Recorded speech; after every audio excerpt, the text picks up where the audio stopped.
السلام علیکم. کیا حال ہے آپ لوگوں کا؟ الحمدللہ. اس دفعہ میں نے ایک لیکچر دیا ٹیکسلا یوا، 2 جگہوں میں سے کوئی ایک جگہ ہے. وہاں پر ایک ایئر ویپن فیکٹری ہے. یہ چند سال پہلے بنی تھی اور پاکستان ایئر فورس کے تحت ہی آتی. تو آج سے کوئی 9 سال پہلے انہوں نے اپنا ان کی لیڈیز کا کلب تھا، وہاں انہوں نے مجھے بلایا تھا. تو پھر ایک آدھ دفعہ بعد میں بھی جانے کا اتفاق ہوا. پچھلی دفعہ جب میں گئی تو مجھے پرسنلی ملنے کے لیے آئی کہ اس دفعہ آپ تھوڑا سا ٹائم ہمیں نیکسٹ وزٹ میں دیں. تو میں نے ان کو رمضان کے اوپر تھوڑا سا دیا لیکچر. جب میں وہاں بیٹھ کے لیکچر دے رہی تھی، ماحول سے بہت فرق پڑتا نا. اتنی خوبصورت جگہ ہے کہ دیکھنے سے تعلق رکھتی ہے، اور بہت ہی اچھا آڈیٹوریم، اور بہت اچھی طرح سب لوگ آرام سے بیٹھ کے شوق سے سن رہے تھے. جب میں تقویٰ کے اوپر بات کر رہی تھی تو کرتے کرتے کوشچنز ریز کر کے جواب دیتے، سوال اور جواب کہ تقویٰ کیا چیز ہے نا. کیونکہ میں خود یعنی اپنے آپ کو رکھ لیتی ہوں کہ جیسے مجھے تقویٰ اپنے اندر پیدا کرنا ہے، تو کرنا کیا ہے، پھر ہوگا الٹیمیٹلی ہوگا کیا. کرتے کرتے جو مجھے تقویٰ کی وہ ساری واقعہ تو یا ساری اسپیچ تو میں نہیں دہرا سکتی، لیکن جو نتیجہ یا ریزلٹ یا نچوڑ میرے ہاتھ میں آیا وہ یہ تھا کہ تقویٰ اصل میں انسان کو کانشیسنس دیتا ہے، شعور دیتا ہے، الرٹ ہو کے جینا سکھاتا ہے، دماغ اور دل کا استعمال سکھاتا ہے، غفلت کی زندگی سے نکالتا ہے. اور روزے سے کیسے پیدا ہوتا ہے؟ نہیں، کیونکہ وہ کہا گیا نا کہ آپ پر روزے فرض کیے گئے تاکہ تم میں تقویٰ پیدا ہو. تو وہ کیا چیز ہے جو پیدا کرنا ہے روزے نے ہمارے اندر؟ تو بنیادی طور پر یہ ہے کہ جب روزے کی حالت میں ہم ہوتے ہیں، ہم کچھ کھانے لگتے ہیں تو ہم کہتے ہیں اوہ نہیں، میں روزے سے ہوں. اب یہ ایکسرسائز، یہ ٹریننگ کیا ہے؟ آپ کچھ کھانے کی طرف ہاتھ بڑھاتے ہیں تو آپ کو فوراً کیا خیال آتا ہے؟ میں روزے سے ہوں. کوئی خوشبو آتی ہے کھانے کی تو آپ کو کیا خیال آتا ہے؟ میں روزے سے ہوں. آپ کو غصہ آتا ہے تو آپ سوچتے ہیں اوہ میں روزے سے ہوں. کوئی بات زبان پہ غلط آنے لگتی ہے تو آپ سوچتے ہیں میں روزے سے ہوں، میں روزے سے ہوں. یہ جو دن میں کئی دفعہ اپنے آپ کو آپ کہتے ہیں، تو اس سے آپ کو کیا چیز بیدار ہوئی؟ آپ کے اندر شعور بیدار ہوا نا، آپ جاگے. تو مجھے تو یوں محسوس ہوا کہ تقویٰ دراصل ایک تو پوری مخلوق میں سے اللہ تعالیٰ نے انسان کو سب سے اچھا بنایا، اور انسان کی باڈی میں سب سے عمدہ ترین چیز کیا رکھی؟ اس کی عقل اور دماغ اور شعور. تو انسان جانوروں کے لیول پہ کب آتا ہے؟ ان شر الدواب عند اللہ الصم البکم الذین لا یعقلون.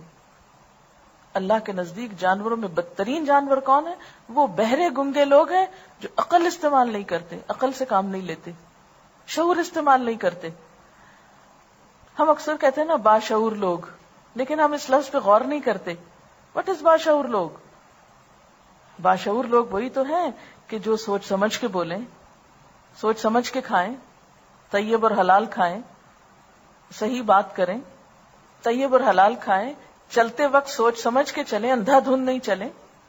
کیونکہ اس دفعہ ہوا یہ کہ جب میں گئی جس دن صبح میں، تو ٹرپ تھا اس بیچ کا جو جا رہا ہے. جاتے ہوئے ہم ایک رخصت کرنے کے لیے ایک ٹرپ ٹریٹ دیتے ہوتے ہیں کچھ باہر کے سائڈ پر، کنٹری سائڈ پہ تھوڑا اسلام آباد سے. تو وہاں پر جانے کا اتفاق ہوا. تو عموماً میں یہ کرتی ہوں کہ وہاں پر ایک ٹریک سا بنا ہوا تھا، اسٹوڈنٹس کے ساتھ چلتی ہوتی ہوں. تو میں نے اسٹوڈنٹس کو ساتھ لیے، تھوڑا میں چلنا شروع ہوئی تو وہ سلوپ تھی.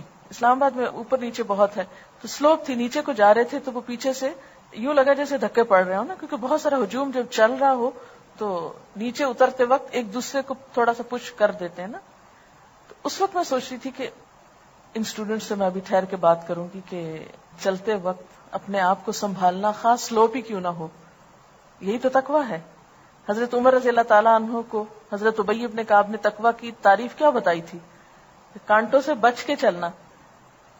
اب ہم جب دین پڑھتے ہیں، نماز روزہ، یہ جب ہمارے اندر تقویٰ پیدا کرتا ہے تو یہ اصل میں کیا بنا؟ ہماری ٹریمنگ کر رہا تھا، اس طرح کی گرومنگ کر رہا تھا، اس طرح کا ہمیں تیار کر رہا ہوتا ہے کہ بات میں دھکے نہیں دینے، چلتے ہوئے دھکے نہیں دینے، سنبھل کے چلنا ہے. آپ صلی اللہ علیہ وسلم کی چال، سیڑھیاں جب اترتے چڑھتے تھے پاؤں گھسیٹ کے نہیں چلنا، جوتے پٹخا کے نہیں چلنا، یہ سارے ادب دین کے ہیں.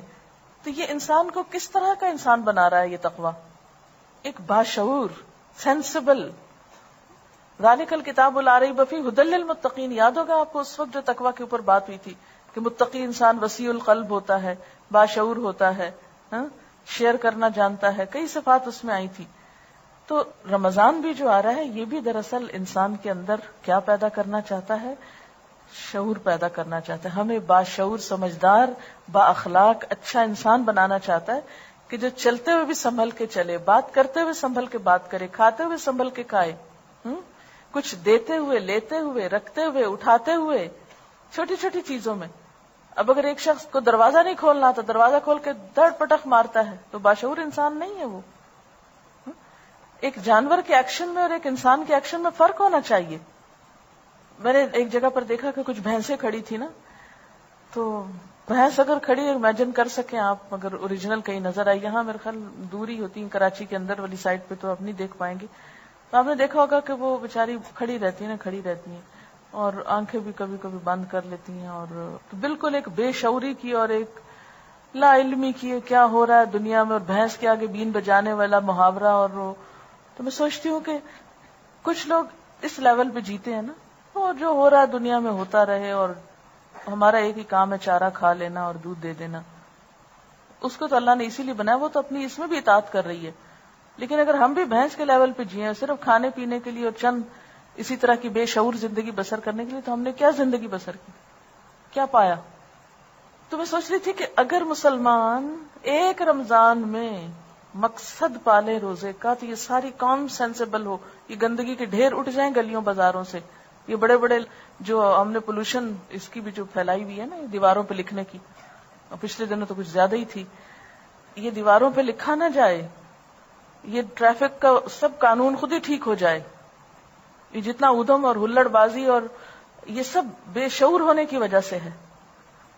تو ہماری تو عبادات اتنی خوبصورت ہیں کہ وہ ہمیں شعور دیتی ہیں، لیکن ہم روزہ بھی رکھ لیتے ہیں اور کوئی شعور نہیں آتا ہم کو، کیونکہ تقویٰ نہیں پیدا ہوتا نا. وہ تو ایک بس ایکسرسائز کرتے ہیں، ہم سویرے شام کچھ کھا لیتے ہیں، پھر ایک خاص وقت تک کھاتے ہیں، پھر چھوڑ دیتے ہیں. بس بھوکا پیاسا رہنے کا نام. آپ صلی اللہ علیہ وسلم نے کیا فرمایا؟ من لم يدع قول الزور والعمل به فليس لله حاجة ان يدع طعامه وشرابه. جس نے روزہ رکھ کے جھوٹ بولنا اور جھوٹ پہ عمل کرنا نہیں چھوڑا تو اللہ کو اس بات کی کوئی حاجت نہیں کہ کوئی شخص بھوکا پیاسا رہے. روزہ کسی کو بھوکا پیاسا رکھنے کا نام نہیں ہے، ٹھیک ہے نا؟ اوکے. سبحانک اللہم وبحمدک نشہد ان لا الہ الا انت نستغفرک ونتوب الیک. والسلام علیکم ورحمۃ اللہ وبرکاتہ.